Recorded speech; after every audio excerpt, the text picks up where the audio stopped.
I never made it, but I know what it takes. I'm motivated by a mix of emotion. Got my statement, and I'm reading. Bahas, kita harus persiapan untuk anak kita apa untuk new normal ini. Udah pasti ke depannya. Go out of this world and right on time. Oh, never in my life have I seen the sky light up like this. I'm far away from earth and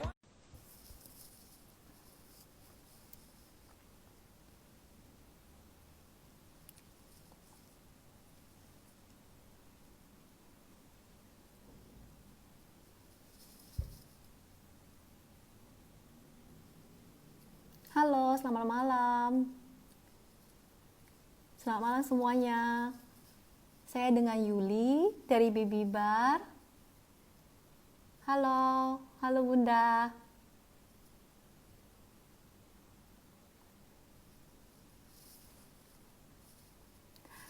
Sambil menunggu coach ya. Hari ini kita akan berbincang dengan coach Ricky Suroso. Coach yang khusus trainer anak-anak. Ya, halo Bunda Osilia, halo. Malam.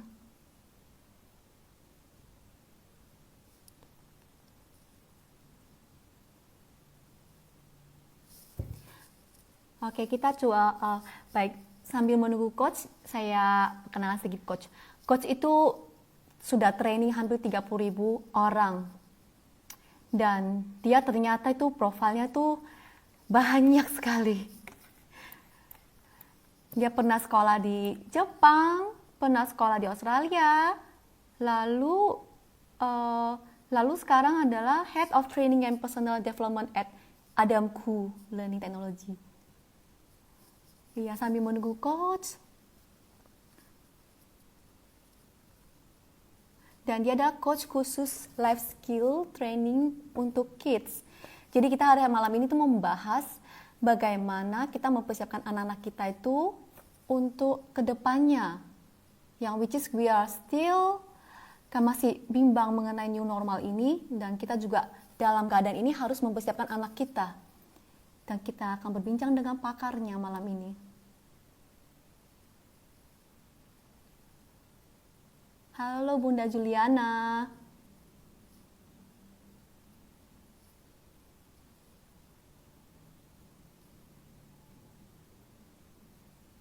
Halo. Halo Bunda Desi.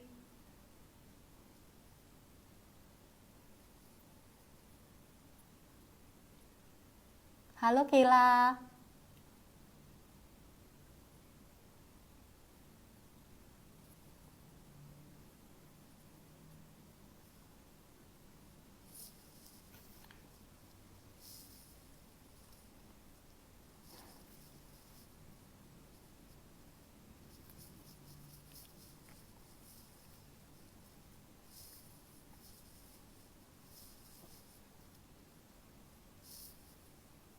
Sambil menunggu, nah nantinya saya pengen nanya tuh sama coach, ke depan ini kan kita bulan Juli nih masih belum tentu back to school. Jadi tuh saya mau nanya tuh gimana caranya tuh kalau misalnya anak-anak yang masih kecil, masih HBL, the home based learning, which is like mesti di-assist kita sebagai orang tua, itu gimana caranya pada saat kita harus kerja dan juga harus membimbing anak. Nah itu pertanyaan saya sih, one of them. Terus juga saya juga pengen nanya mengenai gimana sih bikin anak tuh kalau bisa fokus, terutama ya kalau misalnya home based learning itu ya, caranya fokusnya di Zoom meeting gimana kalau anaknya masih kecil gitu, bisa duduk diam lihat layar terus dengerin gurunya untuk mengajar. Nah itu saya pengen banget gimana caranya, karena anak saya tuh memang susah banget fokusnya. Kalau di sekolah saya nggak tahu ya, saya nggak tahu, mungkin dia bisa fokus dengan gurunya ada di depan kelas gitu, dan dia mungkin malu dengan teman-temannya kalau dia bertingkah. Tapi kalau di rumah di Zoom meeting gitu caranya gimana ya? Jadi saya tuh sendiri tuh harus duduk dan menunggu, mendampingin supaya dia bisa duduk diam. Tapi belum tentu di duduk diam tuh namanya fokus. Baik, kita sambil nunggu coach ya. Coachnya belum masuk ya, coach. Nah, itu juga saya pengen banget tuh nanya coach nih hari ini. Dan mungkin dia punya jurus-jurus atau metode-metode yang bisa bikin anak-anak tuh kalau belajar tuh bisa lebih fokus, lebih nge-grab tuh gimana caranya begitu. Mungkin nanti bunda-bunda, teman-teman lainnya kalau ada pertanyaan boleh ya. Kita persiapkan nih bulan depan kemungkinan masih sekolah di rumah.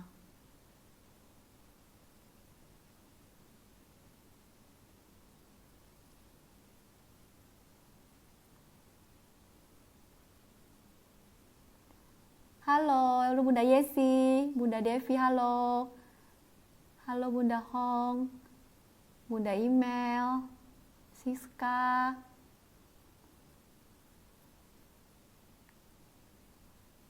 Halo Bunda Reni.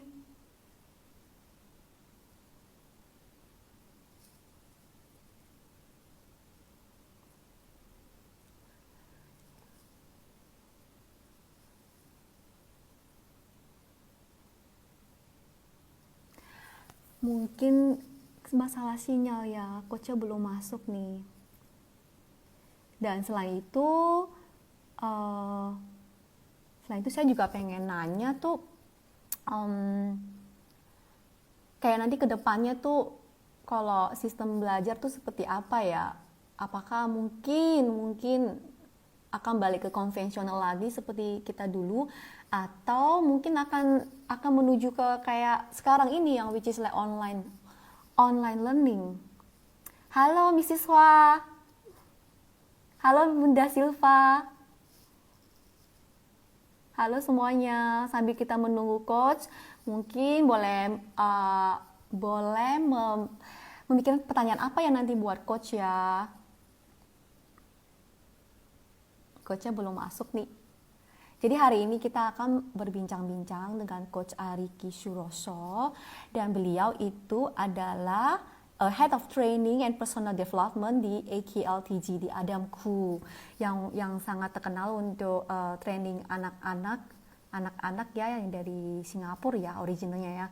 Dan itu dia juga Coach Riki tuh udah training almost 30,000 orang, 30,000 orang. Dan dia itu ternyata pernah sekolah di Nagoya International School di Jepang, juga di Australia, dan juga dia lulusan di Bachelor of Japanese di Dharma Persada University. Dan dia juga sangat ramah. Saya pernah ketemu sekali pada saat anak saya ikut camp tahun lalu ya. Dan dia itu luar biasa deh. Dia anak saya setelah training tuh ada impact-nya. Makanya saya hari ini pengen bertanya-tanya lebih banyak lagi.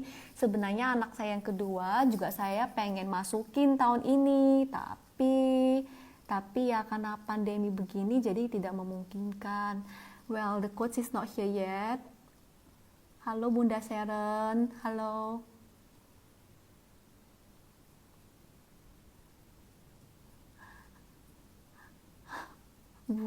Wifi-nya mati. Aduh, iya, memang kadang-kadang dia internet agak ini. Ya, memang musuhnya online tuh sinyal ya. Coach-nya mana ya? Mungkin sebelum coach-nya datang ada yang mau bertanya. Saya Yuli, saya dari Baby Bar, anak saya 2. Dan mungkin Anda mau tanya mengenai Baby Bar? Saya boleh sambil menunggu coach dulu nih.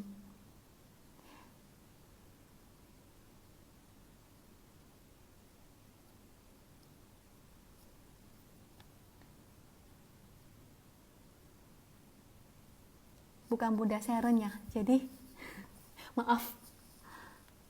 Hai Bunda Siska. Hai Bunda Afsia, Bunda Nasya.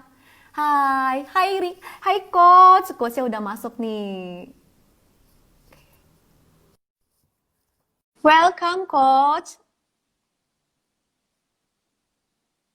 Halo.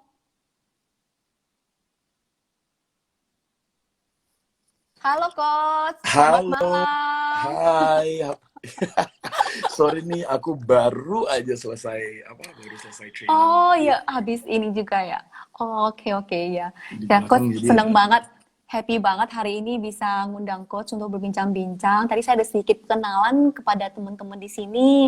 Kalau saya kenal Coach tuh dari mana gitu. Dari tahun lalu ya Coach ya, pas Kayla ikut camp.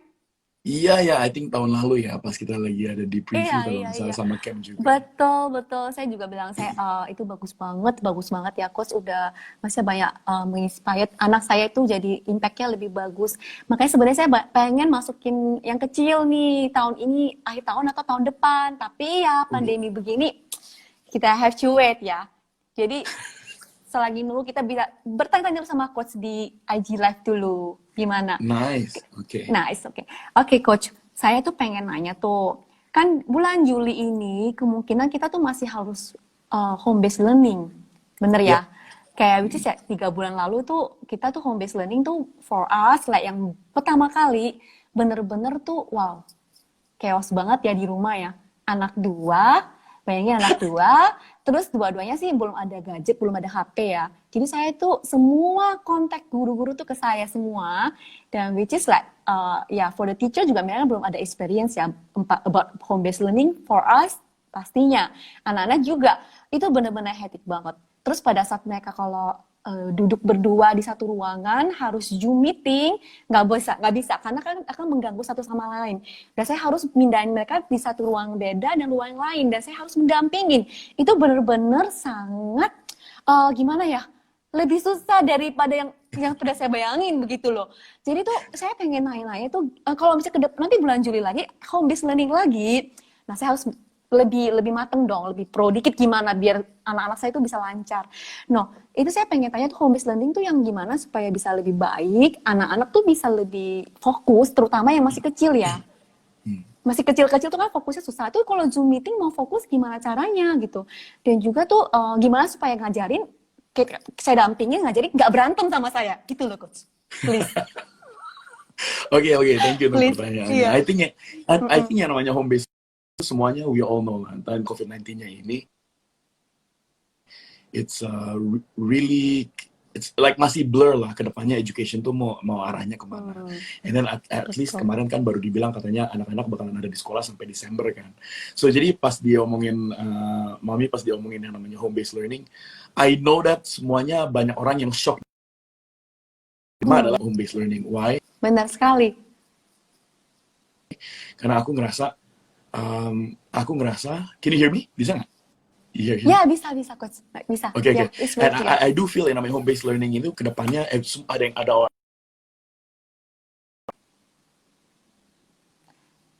ada di rumah segitu lamanya, 24 jam di rumah, and then terutama adalah Mami nggak tahu nih anaknya banyak waktu di rumah, nggak tahu mau ngapain dan ngajarinnya seperti apa. I think itu yang pertama. Yang kedua adalah teachers are shocked karena guru-guru juga shocked. Why? Because all of a sudden bang kejadian COVID-19-nya itu and semuanya harus home based learning kan. Jadi artinya adalah subjek itu yang di sekolah harus masukin ke dalam e-learningnya itu gimana. Jadi I think itu pengalaman dari teman aku yang dari guru juga. And yang ketiga adalah trainers juga shock.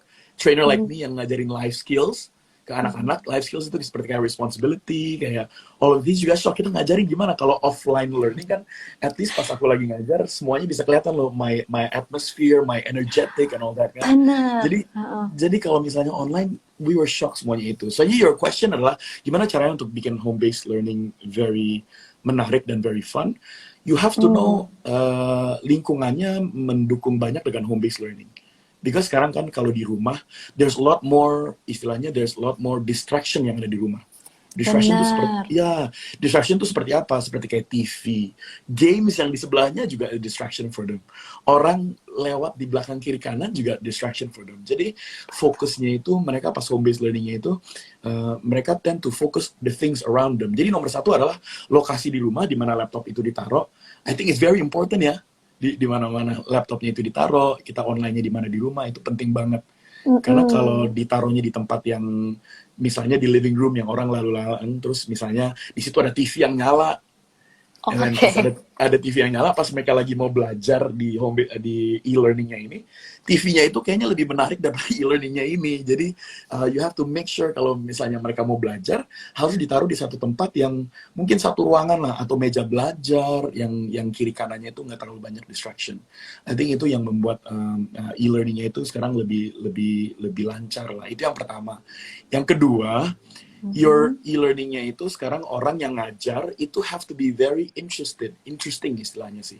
You have to lebih menarik karena untuk mengambil perhatian anaknya untuk fokus ke dalam Zoom atau yang namanya e-learningnya itu kan susah ya. I mean my experience in 15 years jadi trainer, anak-anak tuh cuma ada 10 menit untuk spend fokusnya mereka cuma 10 menit kan. Jadi kalau misalnya ngomong sama anak-anak 10 menit terus abis itu mereka udah deh nyari kiri kanan tuh udah kemana. And then you're right, home based learning itu it's based on yang namanya location, itu yang paling penting. Nomor satu adalah harus lihat tempatnya dan taruh laptopnya itu di mana. Itu yang paling penting sih menurut aku. Itu 2 aja tipsnya. Ntar kalau Coach, kebanyakan belum lagi biasa- kalau apa? Sorry. biasanya kalau aku ngomong ntar aku nggak berhenti loh, ntar bisa 3 jam kalau aku ngomong. Iya, saya pernah kok. Kayak panggung juga bisa terbang gitu loh. Luar biasa banget. Makanya saya gini loh, kalau e-learning itu bener-bener deh. Belum lagi kalau misalnya internetnya tiba-tiba Hmm, aduh, nggak bisa disubmit on time. Pokoknya deh, HP saya kayak mau meledak dipakai 3 orang. Beneran. Jadi sebentar gurunya yang si kakak, adik, dan saya kerjaan juga, itu bener-bener hektik banget. Terus pusing banget gimana caranya. Dan saya juga bisa rasain kalau gurunya juga sangat stres, karena pertama kali juga. Dan seperti coach bilang, itu harus guru itu harus bisa gimana attract anak-anak yang bisa 20 anak, terus semua That's kan kecil-kecil gitu, itu harus diperhatiin, dan which is pasti ngelos. Satu Betul, screen nggak betul. bisa ngelihat gitu. Jadi itu saya sangat gimana ya, kayak mikirin nanti ke depan gimana ya kalau masih e-learning begini, because kan we don't know like this pandemic kapan selesai, dan Iya. saya harus mempersiapkan lebih matang supaya anak saya tuh jangan nanti sekarang e-learning tahu-tahu nggak dapet tuh pelajaran, tahu-tahu harus back to school, sampai school udah ada gap berapa bulan yang which is dia udah miss a lot gitu loh. Dan saya juga gimana gitu, makanya saya mikirin anak-anak yang terutama masih kecil-kecil itu gimana ya, mungkin nanti kan tips-tips ini juga bisa nyampe ke guru-guru yang lain juga ya, bisa inspirasi. Oke, dari Gitu, Coach. untuk Iya. nambahin lagi mungkin my experience ya, pengalamannya aku adalah anak-anak tuh waktu harus home based learning e-learning di lewat sekolah, standarnya itu pertama kali kan mereka harus lewat sekolahnya itu, bukannya aku bilang Betul. sekolahnya seperti apa, tapi standarnya itu Betul. dari sekolah kan. Jadi kalau di Adam Cool Learning Technologies Group kebanyakan kan kita juga punya program, kalau kita nawarin ke mereka anaknya itu selalu bilang online, nggak mau gitu. Terus kalau ditanya kenapa, boring katanya, boring banget kalau Iya, online. betul. Jadi sebetulnya kasihan sih, because standarnya itu yang mereka lihat adalah pertama kali pas mereka masuk online dimanapun mereka berada. Jadi the first time when they did online, it was very crucial menurut aku sih. Karena crucialnya itu kenapa? Pertama kali mereka online, seharusnya itu menarik sampai sekarang dia mau online lagi. Dan waktu itu my challenges adalah untuk mereka ngajar online sama saya, mereka selalu bilang, ntar pasti sama kayak online waktu itu, very boring, cuman hanya ngajar aja terus duduk dengerin orang ngomong, those kind of thing. Iya. Jadi aku selalu Kids bilang cannot do that. Kids susah. nggak bisa, it has to be very interactive. And kebanyakan orang suka bilang, how do you make it interactive? Yeah, you have to know the kids need. You have to know sebetulnya yang buat dia gerak apa, yang buat mereka menarik apa. You have to move, you have to run here and there. Kayak scavenger hunt, harus lari ke sana. You make it into a game. Tapi di belakang gamenya itu selalu ada debriefnya, selalu ada pelajarannya. Jadi walaupun mereka main game, mereka ngerasa bahwa this is fun, Tapi terakhirnya ada little debrief yang di belakang mengenai topiknya itu sendiri. Seperti kayak gitu. And Gitu ya. Kalau anak saya coach ya, kalau saya nggak liatin sebentar, tahu-tahu screen-nya udah berubah. Tahu-tahu udah di game. Kamu lagi Zoom meeting saya. Darling, kamu lagi Zoom meeting, kenapa kamu udah di ops katanya? Very boring, because not my turn yet. Jadi kan gurunya kan harus take turn kan, nanya one by one the kids and 20 kids. Jadi giliran dia belum, ini udah bosan duluan. Saya bilang, oh my god, saya have to sit with you. Aduh, jadi pagi sampai siang tuh harus duduk di samping Liam. Memantau dia. Ya coach, itu memang struggling banget deh kalau mau di home based learning again, which is like kita trauma banget, tapi ya kalau masih situasi begini kita harus membolehkan anak ke sekolah juga trauma juga, takut juga mengenai virus ini juga. Iya. Betul, that's right. Betul. Ya.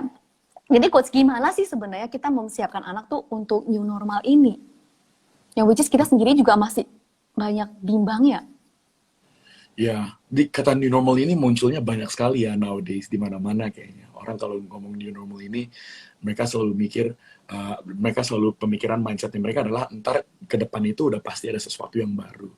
Tapi I always say sesuatu yang baru itu dari dulu juga udah ada perubahan banyak kok. Maksudnya changes kan kalau dibilang new normal kan it's changes ya, perubahan dalam dunianya ini mengenai education. Tapi for me, I think education dari dulu juga udah berubah kok. It's just that sekarang bonusnya, bukan bonusnya sih, sekarang adalah kita harus fighting dengan yang namanya COVID-19-nya ini. So I can only tell you that education dari dulu sama sekarang tuh is a lot changing, very much changing. Kalau dulu nggak tahu deh, Mami dulu kalau di sekolahnya Ricky dulu ya, kalau kelasnya cuma gini, oh ya guys, kita akan hari ini belajar ini ya, terus ditulis, terus gurunya bilang, oke Ricky, coba dibaca halaman 68, and then I go bla bla bla bla bla, and then after 15 menit, belnya bunyi. Habis belnya bunyi, ntar pas aku keluar, aku nanya temen aku, belajar apa hari ini? Temen aku bilang, kamu belajar apa? Tadi ngomong apa ya? Terus langsung nanya-nanyaan. Because it's a one way communication kan, it's a one way thing. Jadi kalau mau dibilang kita harus persiapin apa untuk new normal in education sama in life, jawabannya aku adalah number one is very simple. Education kedepannya udah pasti berubah.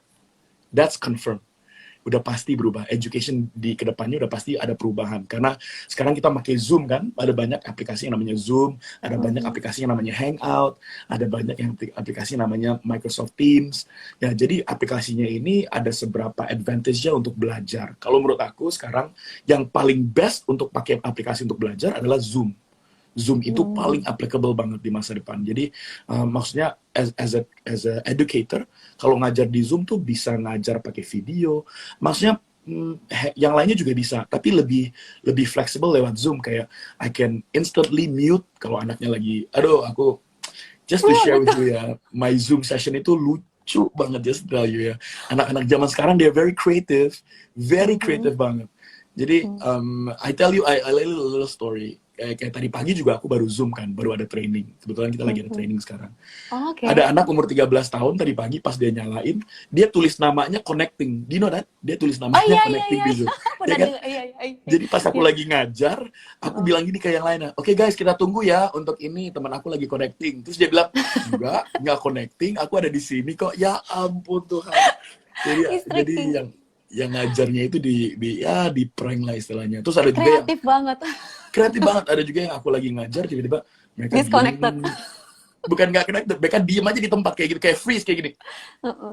Padahal mereka nggak freeze. Terus aku bilang, hello Andrew, can you hear me? Terus dia bilang, I'm just kidding, those kind of thing. Jadi education of course is going to change in the future. And then if you wanna ask, kita harus persiapan untuk anak kita apa untuk new normalnya ini, udah pasti ke depannya. Dan maksudnya kalau safety sih sekarang udah pasti, you have to wear mask. Yang kedua adalah mami, jadi harus ingetin anaknya untuk cuci tangan always. Itu kedepannya yang sesuatu yang baru. To tell you the truth, sekarang ada seberapa sekolah yang udah, bukan sekolah sih, university yang udah running, yang aku tahu. Ada seberapa university yang udah running. Udah mulai, udah mulai ya. Oh, oke. Tapi di kelasnya itu, aku duduk di sini, teman aku duduk di ujung. Aduh, gak bisa ngerumpi dong. Jadi nggak bisa ngumpul. Jadi teman aku duduk di ujung, yang satunya duduk di sebelah sana, yang satu sebelah sini.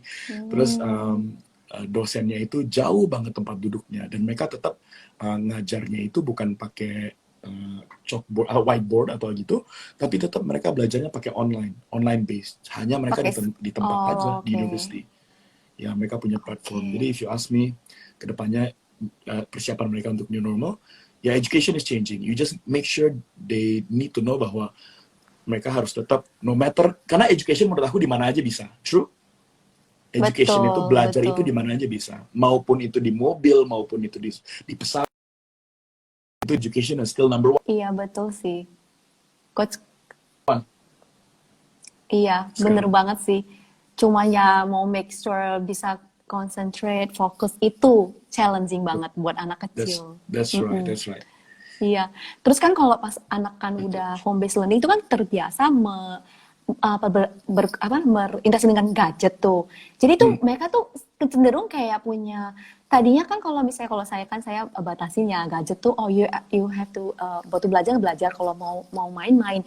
Tapi pada saat dia karena home based learning kan whole day gadget. Jadi kayak pengen terus main game, pengen banget pencet button game. Waduh, itu bener-bener coach kayak buat mereka sendiri juga kayak challenging banget. Pada saat mereka belajar, tapi ngeliatin game gitu loh. Tapi nggak boleh main. Itu gimana coach ya ke depannya ya? Sampai anak saya itu kayak sedikit gimana ya? Kayak bete kalau misalnya kalau udah aduh kenapa waktunya belum selesai nih belajarnya. Harusnya saya udah selesai saya bisa main game. Padahal biasanya nggak pernah begitu coach. Nggak pernah begitu. Nah, ini saya pengen tahu tuh gimana ya anak-anak tuh kalau supaya bisa ngontrol lah kebutuhan waktunya itu untuk gadget tuh belajar, main-main gitu, coach. How then? Okay, good. I think it's a very good question. This is a very common question di mana-mana sih. And maksudnya pertanyaannya itu, I think right now the number one thing di anak remaja sekarang it's gimana caranya untuk mereka control gadgetnya mereka setiap hari. I think it's the most important question out of all. Tapi biasanya kalau aku ngejelasin ini, aku suka bilang, you have to know first, harus ngertiin dulu kenapa sebetulnya mereka megang gadgetnya itu sendiri. You have to know first. Because ada anak yang, you know right, karakteristik of anak itu ada dua. Cara mereka belajar tuh ada dua anaknya. So ntar dimanapun ini anak kecil, atau ntar kita dewasa, atau ntar sampai mereka SMA atau kuliah, this is the thing that you have to know kenapa anak-anak zaman sekarang bener-bener hanya megang gadget. So number one thing is, anak ini sekarang dimanapun mereka ada, their brain is divided into two parts. Otaknya mereka tuh dibagi dengan dua. And if you want to know, otaknya mereka itu ada yang dibagi dengan right brain sama ada yang dibagi dengan left brain. Now this is menarik. I think mami yang mungkin lagi denger ini juga anaknya tuh pernah nggak anaknya diteriakin untuk mereka belajar atau anaknya suka bilang belajar tapi walaupun diteriakin 1050 kali anaknya cuman hanya iya masuk kiri terus keluar kanan kan. Terus iya benar. Tapi gak dihitung berapa ribu kali sih. terus sampai maminya matanya mau keluar dan sampai mulutnya berbusa tapi tetap aja anaknya nggak keluar kiri sama keluar kanan. So the key is sekarang adalah to understand, untuk mengerti why are they doing that and gimana caranya mereka belajar, karena it's very important. So the brain has two sides, right brain sama left brain. Nah, walaupun anak ini mau diteriakin segitu banyak pun, kalau dia memakai dominan otak yang mana, itu tergantung caranya mereka belajar itu seperti apa. So let me explain for a little while. Gini, otak yang right brain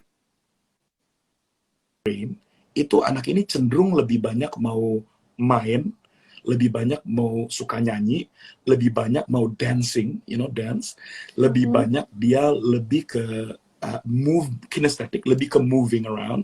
Kalau anak yang right brain dominan, mereka tuh lebih ke nonton video, lebih ke baca komik dan lain sebagainya. Because the right brain tuh elemennya banyak. The right brain itu elemennya warna, humor, lucu. Right brain itu elemennya yang namanya menggambar. Right brain itu elemennya yang namanya movement, itu sports, olahraga, itu semuanya di the right brain. Kenapa saya bilang kayak gini adalah, you just imagine, kalau anak ini dia right brain dominan, and then you ask them untuk duduk, untuk fokus, untuk menghafal, I'm sure anaknya nggak bisa kan? Maksudnya udah pasti. Terus gimana dong? Terus gimana? Anak kalau saya anaknya, banget. Kalau anaknya right brain dominan kan, maupun kita mau teriakin dia segimana, karena bukannya dia nggak bisa, bukannya dia bukan not capable, no, yang saya jelasin bukannya mereka salah atau apa, no, it's not. Karena function otaknya mereka, dominannya itu hanya di otak yang tertentu, di right brain, dominannya itu. Nah, if you ask a right brain kid to sit down and focus, they can't. Tapi if you ask the right brain kid untuk maju ke depan untuk presentasi, number one to do it. Oh, bener banget. Selalu right? The first one to answer, ya. Sampai enggak, Yeah, right. kalau nggak kebagian marah. Exactly.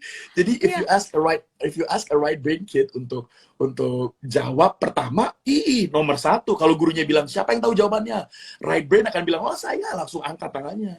Tapi bener atau jawabannya. Exactly. Bener atau salahnya itu cerita lain kan. That's my point. Betul. Kan? Tapi yang paling penting adalah the right brain kid. Memang elemennya dia lebih confident. Right brain kid tuh elemennya dia memang dia lebih like to attract attention. That's the right brain kid.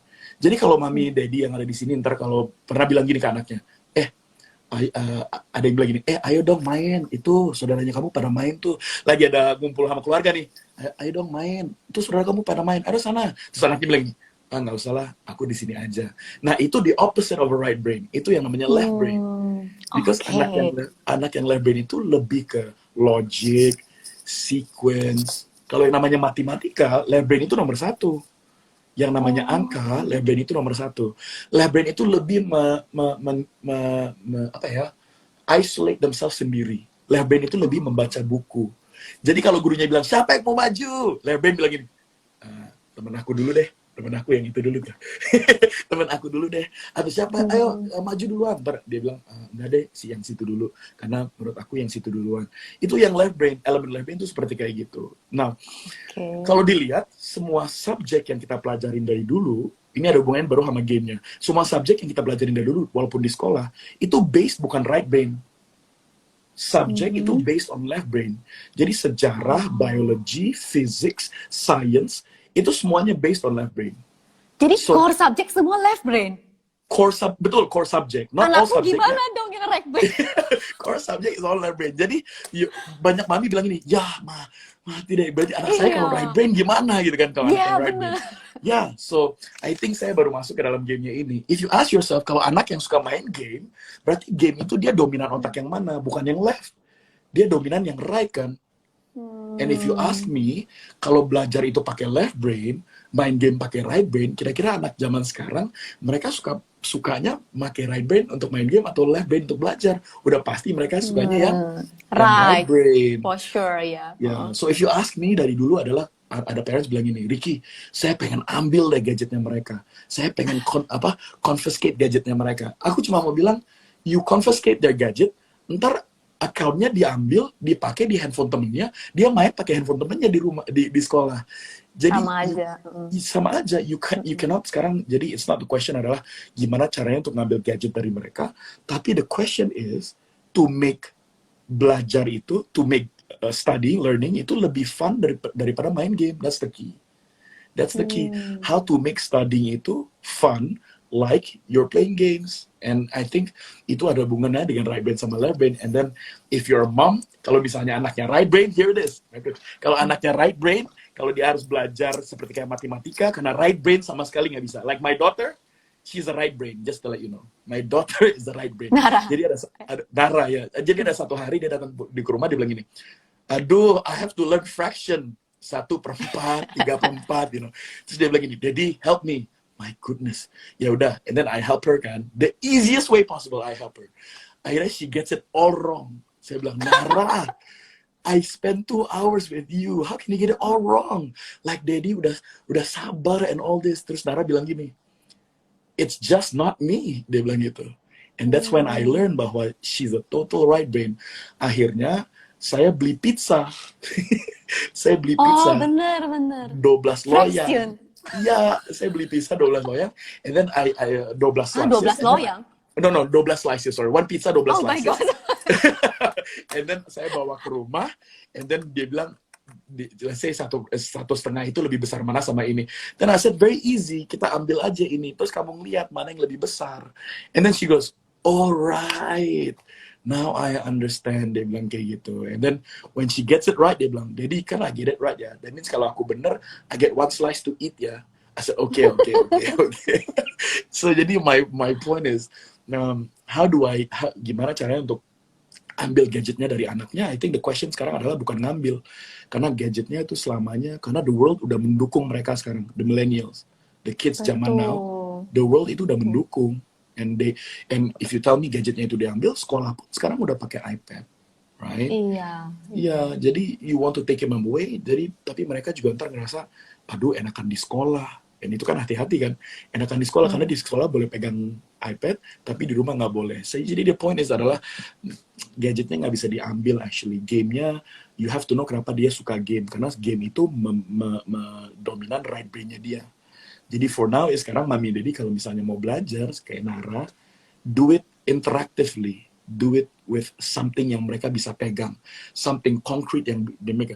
Kalau dulu bayi suka bilang the motoric skills. You know motoric skills? Like, you know, the motoric skillsnya mereka harus dilatihin dan mereka harus build something. Mereka harus gambar sesuatu. Mereka harus ini. Itu for the right brain kid. Tapi untuk Mami Daddy yang punya left brain children, heaven, life is like heaven. Karena like left brain kid itu kalau disuruh belajar nggak usah diteriakin, mereka udah langsung belajar. Left brain kid dominan itu kalau disuruh belajar justru anaknya bilang, aduh belum selesai belajar mah, mandinya ntar aja. Kan hidup sangat indah di dalam It never dunia happened ini. to me. I have two kids, both of them are like brain. Kalau tiap kali belajar mesti beli pizza, oh my gosh. I mean like bener-bener struggling jadinya harusnya ya. Harus kreatif. Tapi energi kita tuh nggak bisa ngimbangin anak-anak tuh. Anak tuh luar biasa. Energetik banget tuh. Kalau anak saya itu lagi Zoom ya, yang kecil. Kakinya lagi main bola. Terus dia Zoom, terus So tangannya right nggak tahu brain. megang apa. Terus saya bilang, So eh, right. kamu pay attention, oh no, you pay attention. Ya, I know.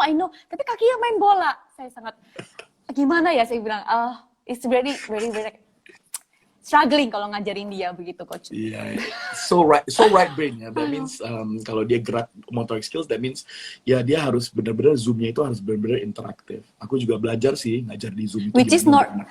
masalahnya nggak itu banget, nggak atraktif banget soalnya. Exactly. Nowadays the Zoom yang di luar sana kan, it's just basically ngasih konten, and then anaknya suruh diem, suruh nyatet dan lain sebagainya. And untuk Yang anak kita yang bisa very, maklum juga gurunya juga masih very first time gitu kan mengajarin dari online. ya. Jadi itu kita nggak bener-bener struggling bisa banget salahin. buat gurunya juga, anaknya That's right. juga. Kalau di kelas kan mungkin kalau ada di depan guru dia masih sedikit bisa behave gitu kalau diteriakin. Kalau di Zoom diteriakin dia tinggal ini doang, dikecilin suaranya lah, You are speaker right. ini headsetnya dilepas aja lah. Dia pun bodo amat begitu loh. Yang penting dia hadir gitu. Oh my gosh deh, beneran. You are right. Ya, ada satu anak waktu itu aku bilang, hey, waktu di Zoom-nya sama Nara sih. Terus ada satu anak yang kameranya dimatiin sampai yang lagi ngajar itu bilang kameranya nyalain ya. Dan semua rata-rata kameranya off, kayak nggak peduli gitu semuanya kayak. Jadi Betul. again sih you have to be sekarang it's very it's not teacher oriented atau trainer oriented, sekarang it's student oriented. You have to know what they really want, you have to know what they really like, bener-bener apa yang mereka suka, and then you membuat kurikulumnya itu in a way dimana semuanya harus apa ya, kalau dibilang five senses-nya itu harus ada dia dalam pelajarannya itu, di dalam Zoom sessionnya itu. Bener ya, bener. Terus adakah kayak mungkin ada training yang buat anak-anak supaya bisa lebih fokus? Coach?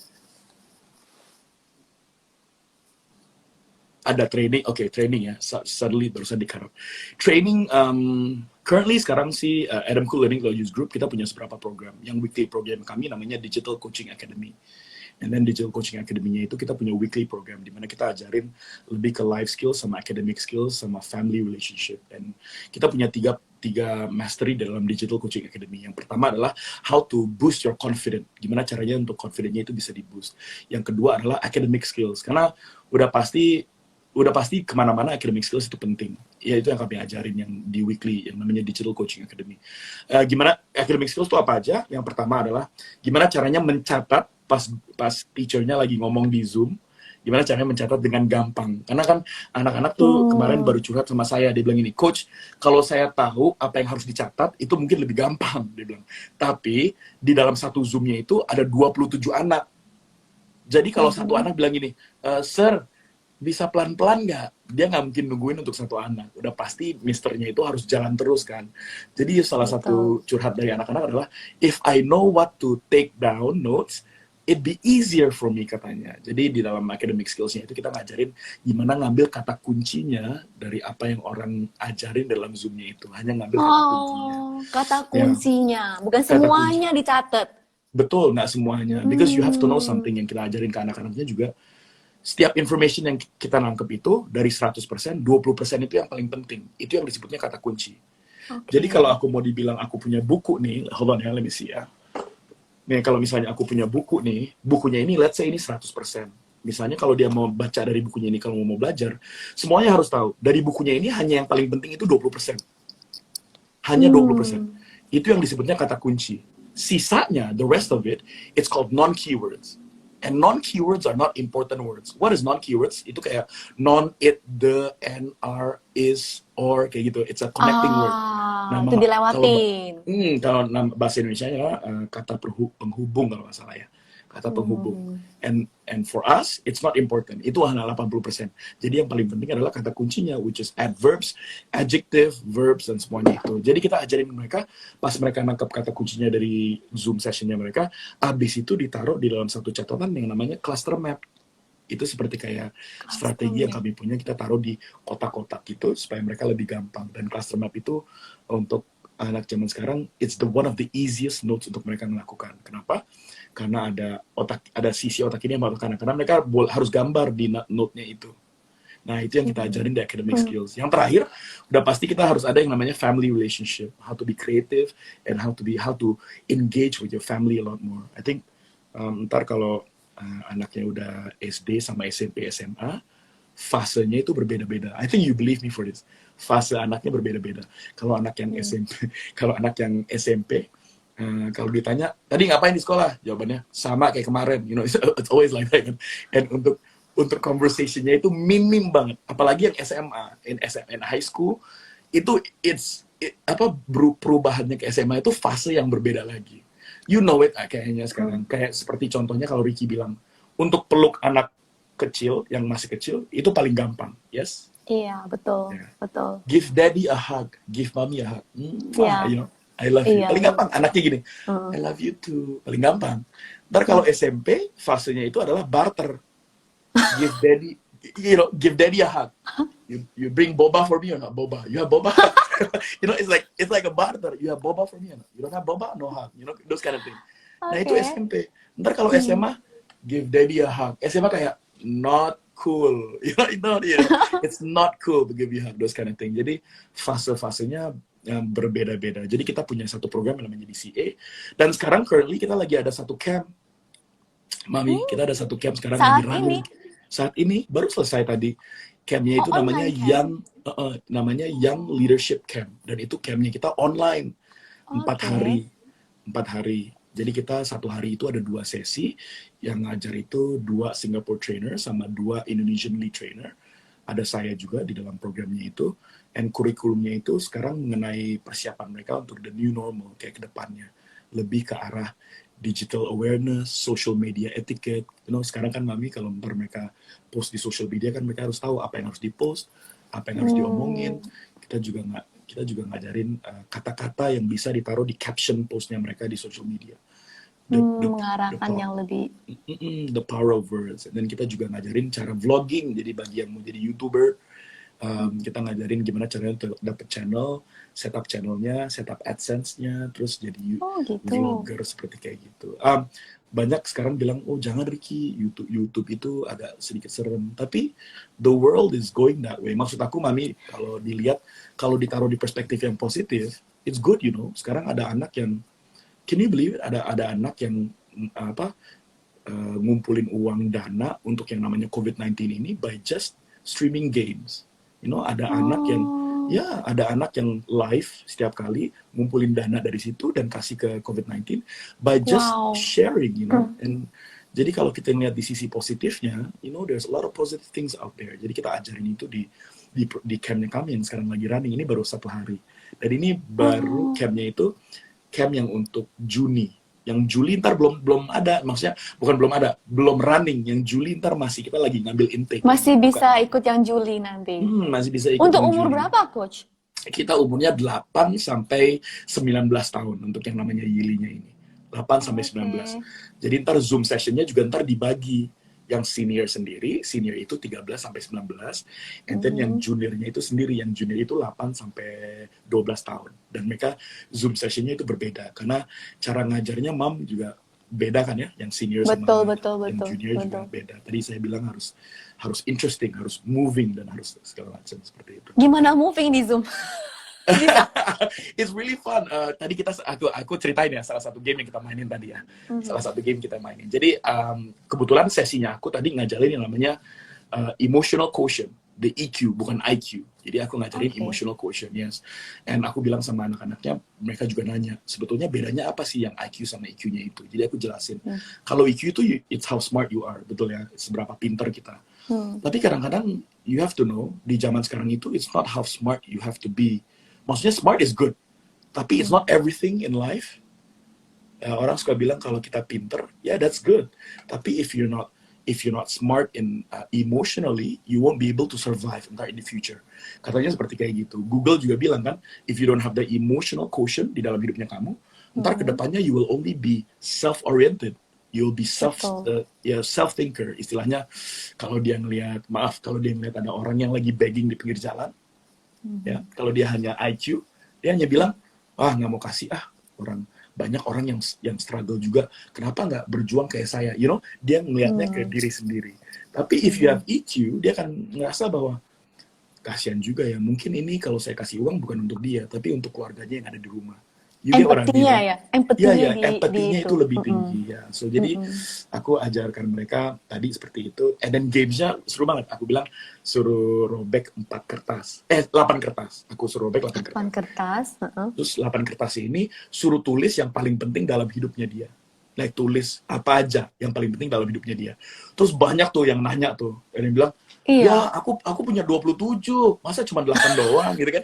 Jadi aku Serius? bilang, iya, banyak yang nanya 8 kayak gitu. masih kurang. Oh my god. Iya, Tulis dia apa bilang, aja anak-anak ini ya? dia bilang, Coach, Amazing, amazing. aku punya 27, masa cuma 8 yang ditulis? Aku bilang, relax, aku bilang gitu. Pilih 8 yang paling penting buat kamu. Akhirnya mereka nulis kan, 8-8-nya itu. Akhirnya aku bilang sama mereka, oke, good. Nah, sekarang kita aktivitinya adalah, kamu ambil 1 dari 8-nya itu, kamu harus cari barang yang di rumah, yang associate dengan value-nya itu yang kamu tulis. Jadi contoh, dia bilang, what's important in my life? Dia nulis pertama, family. Ntar aku kasih 30 detik, ready, 1, 2, 3, go! Mereka lari 30 detik, nyari ini, foto keluarga di rumah, nyari foto keluarga, terus mereka balik lagi ke Zoom, abis itu mereka kasih lihat di kameranya itu. Seru banget deh, mereka harus turun tangga, naik tangga untuk cari, kayak gitu lah, kayak hunting di dalam rumahnya gitu. Seru banget. And then kalau misalnya Mam mau ngeliat di Instagramnya aku, mereka upload tuh 4 hal yang paling penting. Tadi di Instagramnya aku ada yang tag bilang family nomor 1, nomor 2 adalah education, nomor 3 adalah yang namanya charity CSR katanya. Yang sama yang terakhir dia bilang friendship is lebih penting sama dia. Ada sih yang upload tadi di Instagramnya Adamku sama di Instagramnya aku Kok juga. pinter banget sih ini dijawab. Ini ada Mami Jason tulisnya, anak saya pasti jawab tulisnya iPad. Ini iPad. Not family or education. Boro-boro iPad nomor 1. Anak saya kayaknya mungkin juga iPad nomor 1 deh. Saya curiga deh kalau Mami nomor berapa nih. Ampun deh. Oke, tapi kan di dalam campnya itu kalau kita mengadain satu aktivitas kayak gini, selalu ada istilahnya ada pre-briefingnya. Jadi aku bikin suasananya supaya mereka nggak arahnya untuk nulis yang macam-macam. Karena it's very dangerous kalau aku bilang mana yang paling penting dalam hidupnya kamu dalam 8. Dia bisa bilang makan McDonald's setiap hari, itu kan bisa juga kan. Dia makan ini dan all these things. Jadi aku selalu ada sebelumnya itu, aku selalu ada istilahnya ada story-nya yang membuat mereka ngerasa dulu kayak pas aku tulis ini harus sesuatu yang penting buat hidupnya aku loh. Ya udah deh aku tulis benar-benar kayak gitu. Ada ceritanya di awalnya. Seru sih Mam, tadi seru banget. Isinya tuh banyak banget dan kita bisa handle. Ada coachesnya juga. Luar biasa ya. Rame banget jadi. Gitulah. Luar biasa. That's what we did today. Kayaknya sebelum mengajari anak, kayak orang tua dulu yang mesti di-train kali ya. Kayak seru banget tuh, kayak orang tua juga pengen join tuh. Iya, Coach. Coach, saya sebenarnya juga mikirin ini kan new normal ini ya. Ya kayak anak-anak tuh kayak kita dewasa aja loh, mau keluar itu karena pada saat PSBB stop, we have to go out, itu banyak sekali protokol-protokol yang suka dilupakan. Terus saya sendiri masih bingung gitu, gimana cara memastikan anak-anak yang masih kecil, yang masih kayak cuek banget tuh bisa ikut protokol gitu loh. Jadi anak saya tuh masih belum keluar rumah nih. Masih dikandangin. Udah 4 bulan lebih. Really. Wow. Dari March kan, dari term break langsung HBL sampai libur saya sampai sekarang. Terus kalau bulan Juli kalau bilang harus back to school, masih belum ready kali. Ini makanya pengen di-train dulu sebelum itu. Harus di-train dulu sebelum itu. Di protokol-protokol itu gimana ya anak-anak yang aktif banget, yang right brain, yang which is yang not really listen to you dan not really care of other things. Dia cuma kayak mau main aja. Sempat dia pengen main di luar aja, di luar rumah, pengen main sepeda, main apa, skuter. Saya pikir, jangan. Nanti kamu mampir sana, mampir sini, ngobrol sana, ngobrol sini, dimarahin sama tetangga lagi, begitu. Jadi saya sendiri tetangga, terus ya anaknya memang suka berteman ya. Jadi saya juga mikir, tapi nggak mungkin di rumahkan selamanya kan. Kita one day have to go out. Terus mesti mastiin dia harus ikut protokol gimana? Kan ini anaknya aktif banget, kalau keluar mobil pasti udah hilang deh. Kemana gitu kan? Nggak mungkin kita pegangin terus, nggak kecil lagi gitu loh. How coach? How to make them Okay. understand gitu loh.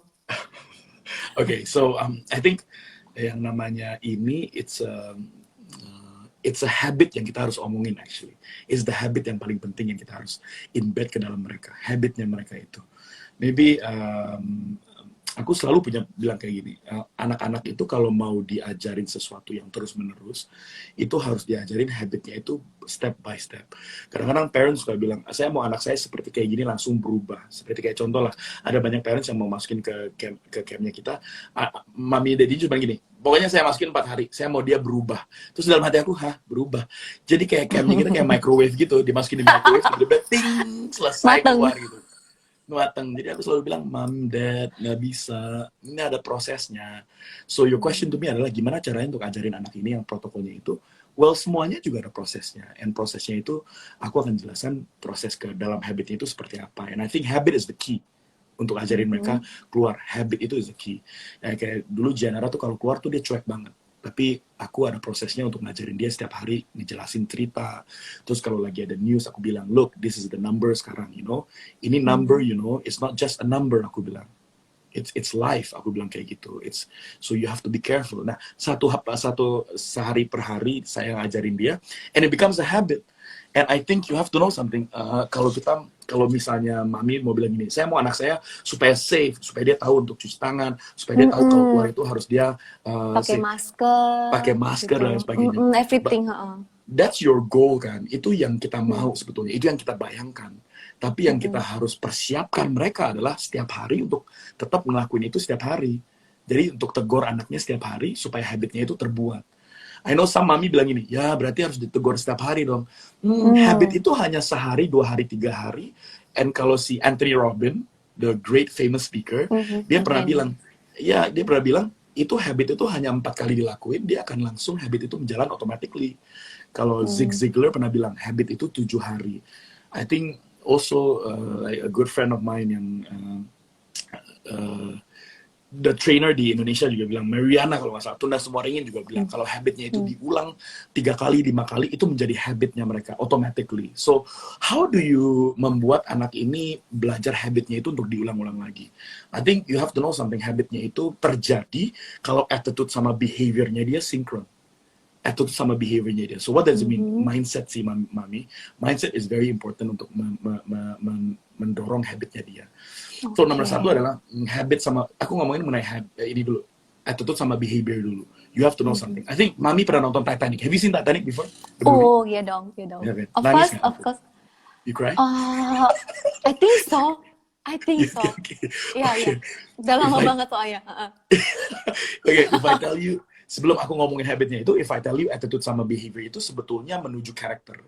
Ya, untuk habit ini juga ada di dalam satu wadah yang namanya karakter. Nah, gimana caranya anak saya bisa mempunyai karakter, mempunyai habit yang positif untuk ingat semuanya ini pakai masker, cuci tangan, namanya something to do with attitude sama behavior. Jadi kalau di Titanic itu kan ingat ada ini kan, ada apa yang jatuhin Titanic itu, iceberg kalau nggak salah. You remember the iceberg kan? Nah, iceberg itu kan nabrak Titanic ya kan. Kalau aku jelasin attitude sama behavior itu, kalau iceberg kan lagi ngambang di laut icebergnya, right? Iya. Ya, ada bagian air. yang bisa, betul, di atas air. Ada bagian yang bisa kelihatan, ada bagian yang nggak bisa kelihatan. So di dalam anak ini udah pasti ada behavior sama attitude. And a lot of mommy nanya, how do I change my kid? How do I change him? How do I for her Sedikit. to know, nggak usah diingetin setiap kali. Well, it's very simple. You just need to change the attitude, not the behavior. So, kalau tadi the icebergnya itu lagi ngambang, I want to ask mami yang ada di sini. I want to ask you actually. Kira-kira attitude itu yang di bagian bawah icebergnya, atau attitude itu di bagian atas di icebergnya? Which one? Do you think attitude you can see, or you think attitude you cannot see? Wah, attitude behavior. Have a guess. It's only 50-50. Just have a guess. Attitude itu menurut mami bisa kelihatan atau nggak bisa kelihatan? Mungkin yang lainnya bisa jawab kali yang ada di live-nya. Bisa kelihatan. Attitude bisa kelihatan, oke. So my experience is attitude itu nggak bisa kelihatan yang paling bawah. Oh, justru nggak bisa kelihatan. Ya, because attitude itu dia sebuah mindset yang ada di kepala kan. Oh, Attitude itu oke. semua pemikiran. Jadi yang justru yang bisa kelihatan yang di atas, which is yang Itu namanya behavior. behavior Correct. yang bisa kelihatan. Yeah, so all the Oke. mommy inside the room kalau bilang gini, so how do I change my kid? It's easy. You just need to change their attitude, but not their behavior. I give you example. Pernah nggak anak kecilnya lagi lari nih, anak umur maybe 10 tahun lagi lari, terus tiba-tiba kalau anak lagi pecicilan lagi lari, pecicilan itu apa sih? Mami tahu kan pecicilan? Tahu, of course. Oh ya, Iya. bahasa tahun 1979 kayaknya ya. Aduh, ketahuan umur deh. Enggak. Aku juga sama kok, aku juga sama. So, Oke. pas lagi lari gitu kan, biasanya mami kalau lihat anaknya lagi lari, maminya teriak apa? Pasti maminya teriak gini, don't Don't run. run. Don't run. Jadi dimarahin. Terus what normally happen? Kejadian apa? Anaknya lagi lari, dia diam kan 5 detik. Dia diam gitu, dia ngeliat maminya. Abis itu pas maminya putar badan, dia ngapain? Lari lagi. Lari lagi, correct. You're correct. So dia lari lagi. It's actually yang mau diubah di situ adalah behavior kan. Jadi kalau kita teriakin ke anak nih, kalau kita marahin anak kita, atau kita marah banget teriakin dia, it's just changing the behavior. Karena behavior itu kalau mau diubah, gampang. Tinggal marahin aja anaknya. Belajar, marahin aja anaknya. Pasti dia bakalan belajar kok. Tapi it's short term solution. Dia akan belajar hanya sebentar aja. Kalau mamahnya lagi muter balik, dia akan main lagi. Itu behavior change. Tapi if you want to change attitude, it goes a longer term. Gimana cara change attitude? You have to sit down with them. Number 1, you have to reason. Number 2, you have to have a whole of story. Banyak cerita untuk ngajarin ke anaknya. I think bahasa Indonesianya perumpamaan. Is that right? Perumpamaan. Illustration bahasa Indonesianya. You need to have a lot of illustration. You need to have a lot of life stories ke anaknya ini. Bilang, jangan jatuh nak. Kalau jatuh ntar, mommy is going to be sad when you get injured. When something happened to you, mommy is going to be sad. Do you know who's the saddest in the family? Ntar anaknya bilang, you. Yeah, so now you know. Please don't run. Has to be a lot of reason. Baru attitude-nya berubah. Nah, kalau attitude-nya itu udah berubah, it becomes a habit. Dan orang suka bilang, habit itu adalah sesuatu yang anaknya lakukan setiap hari menuju tujuannya itu untuk mereka pakai masker, cuci tangan, dan lain sebagainya. Nah, habit itu adalah langkah yang dilakuin setiap hari. Saya baca satu buku dari James Clear. Bagus banget ya bukunya. Namanya Atomic Habit. Dia ngajarin Catat saya dulu. langsung dicatat. dia ajarin saya satu kalimat, dia bilang gini, perubahan 1% itu lebih bagus daripada nggak ada perubahan sama sekali. Oh, that's right. Ya, perubahan 1% itu lebih bagus daripada nggak ada perubahan sama sekali. Jadi mami bilang gini, tapi Ricky, dia perubahannya minim banget. Dia dapat nangkepnya kecil banget.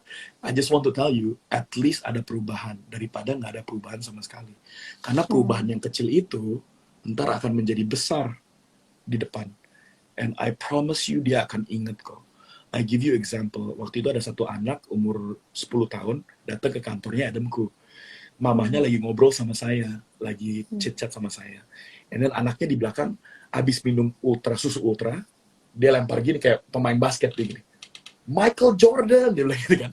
Terus dia lempar susu ultranya, abis itu susu ultranya nggak masuk di tempat sampah, jatuh keluar.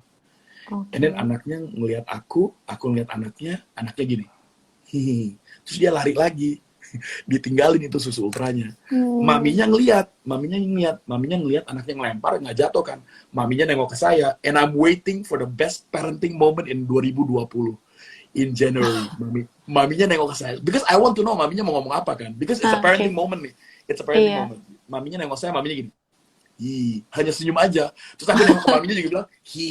Terus maminya nengok saya lagi, maminya bilang, hi. Ada saya bilang, are you gonna say something? Maminya bilang gini, udahlah, dia anak kecil, dia bilang gitu. I tell you what she says exactly. Dia bilang gini, udahlah, dia masih anak kecil, dia nggak ngerti.